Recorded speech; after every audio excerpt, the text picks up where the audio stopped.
लाले लाले लहंगा ये जान होली में बवाल करेला। तोरा लाले लाले लहंगा ये जान होली में बवाल करेला।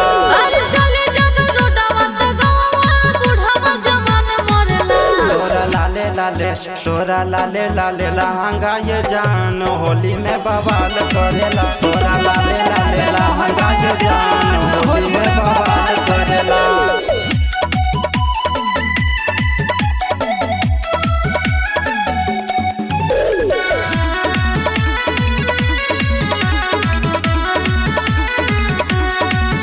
अरे चाहे ना सबके हु रंगेला लहंगा सुनाए बाबू हम चीज मत महंगा।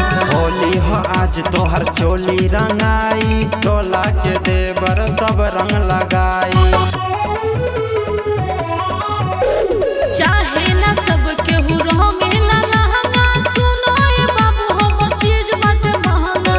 होली हो आज तोहर चोली रंगाई टोला के देवर सब रंग लगाई। केहू टोवे ढोरे केहू रंग लेके अपन पिचकारी धरेला। केहू टोवे ढोरे केहू रंग लेके अपन पिचकारी धरेला। तोरा लाले लाले लहंगा ये जान होली में बवाल करेला। तोरा लाले लाले लहंगा ये जान होली में बवाल करेला।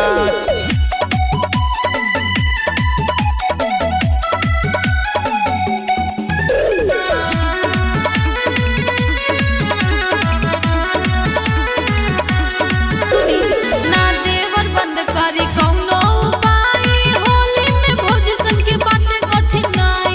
बॉबी मनीष बिना डलले न जाई डाले त रंग खूब मजा भेटाई।